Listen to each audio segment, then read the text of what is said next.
अध्यात्म विश्व विज्ञान यूट्यूब देखने वाले हमारे सभी प्रेमी पाठकों का इस अंक में हार्दिक स्वागत है।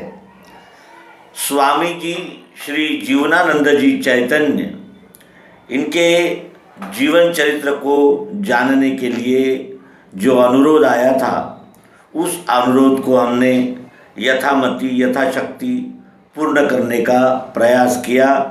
स्वामी जी के कुछ लेख हमने प्रस्तुत किए। मित्रों, स्वामी जी के विषय में दो संस्मरण इस अवसर पर।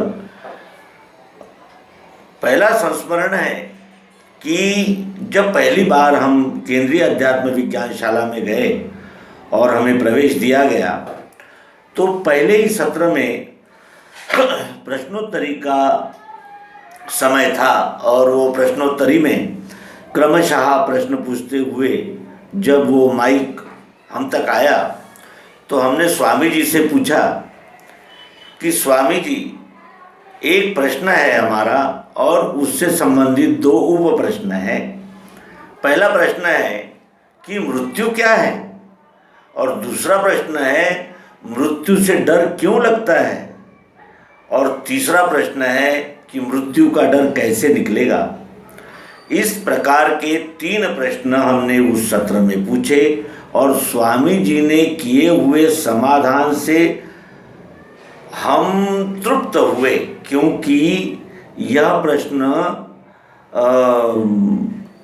उसका था जो उस पाठशाला में प्रवेश लेने का उसका पहला दिन था। और यह प्रश्न उसने जब वहाँ उसको उत्तर मिला विद्यार्थी को, यानी हमें, तो हमें अतीव समाधान मिला। स्वामी जी ने क्या उत्तर दिया ये आपसे भी साझा करेंगे इस अवसर पर। स्वामी जी ने कहा कि वहाँ एक प्लास्टिक का ग्लास रखा हुआ था। स्वामी जी ने कहा कि ये जो ग्लास बना है, अपन यहाँ पेन पे समझेंगे इस बात को, कि ये जो पेन है ये अनेक चीज़ों से बना हुआ है।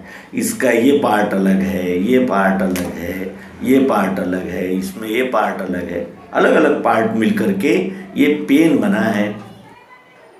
और जब ये पुराना हो जाएगा, यानी इसका ये टूट फूट जाएगा, तो फिर ये पेन नहीं रहेगा, लेकिन प्लास्टिक रहेगा ही रहेगा। प्लास्टिक रहेगा, पेन भले ही न रहे। और प्लास्टिक अगर है तो फिर कई आकार धारण कर सकता है। आकारों की कोई कमी नहीं है। आकार धारण करना जन्म है, और इसका विघटित हो जाना यानी बिखर जाना ये रूपांतरण है, मृत्यु। और मृत्यु से डर क्यों लगता है? क्योंकि हम ऐसा मान कर चलते हैं कि ये जो आकार है और ये जो इसका स्वरूप है ये ऐसे ही रहेगा, लेकिन ऐसा तो कुछ रहता ही नहीं। सतत रूपांतरण जारी रहता है इस विश्व में। और कैसे निकलेगा डर?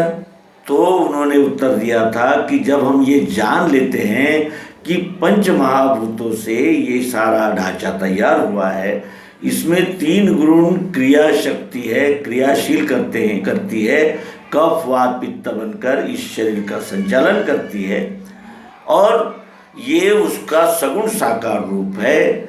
शब्द स्पर्श रूप रसगंध और सत्वगुण रजोगुण तमोगुण इस रूप से प्रत्यक्ष संपूर्ण विश्व में अनुभव आता है। और उसमें चालना देने के लिए अक्षर भाव है, उसमें जो प्रियत्व है, चाहत है। चाहत इस आकार में भी है, टूट जाएगा तो भी चाहत है, और है तो दिख रहा है, और दिख रहा है तो कैसा? प्रिय रूप से दिख रहा है। कोई भी वस्तु किसी भी अवस्था में अप्रिय हो ही नहीं सकती। हमें न प्रिय हो, लेकिन किसी न किसी को अवश्य प्रिय होती ही है। ऐसा ये अक्षर भाव, इन दोनों भावों का लय नाम पुरुषोत्तम विश्वरूप परमात्मा में हो जाता है।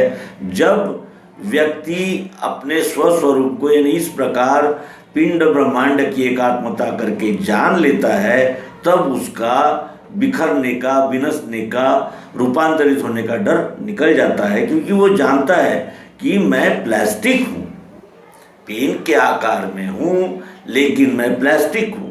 जो इसको प्लास्टिक जानेगा, वो दुखी सुखी नहीं होगा, और जो इसको पेन जानेगा उसको एक दिन दुखी होना ही है। इस प्रकार उन्होंने हमारा समाधान किया था। यह संस्मरण हम स्वामी जी श्री जीवनानंद जी चैतन्य इनके साथ हमारे हुए प्रत्यक्ष व्यवहार पर बता रहे हैं। ये आप बीती है। और इसके अंतर उनका और एक प्रसंग यहाँ संस्मरण विदित करें तो एक स्थान पर उन्होंने वेदों के 4 महावाक्यों का उल्लेख किया था, और लेकिन स्पष्टीकरण नहीं किया था। तो वो मन में खटखट लगी हुई थी कि आखिर क्या है। तो हम स्वामी जी के पास गए, उनका विश्राम का समय था। उनसे हमने पूछा कि स्वामी जी ये क्या होता है, यानी अहम ब्रह्मास्मि, अयम आत्मा ब्रह्म, तत्वमसि और सर्वम खल्विदम ब्रह्म, जिसे हम वसुदैव कुटुंबकम भी कहते हैं, तो वासुदेवा सर्वमिति भी कहते हैं। तो उन्होंने उत्तर दिया था कि ये मनुष्य के समझदारी का विकास है, ये समझदारी की प्रगति है।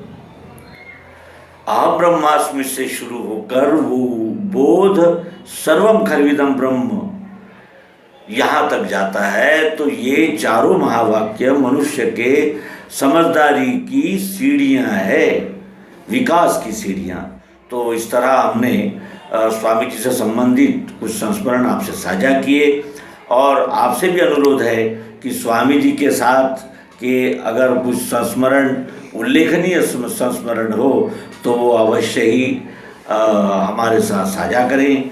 धन्यवाद। नर्मदे।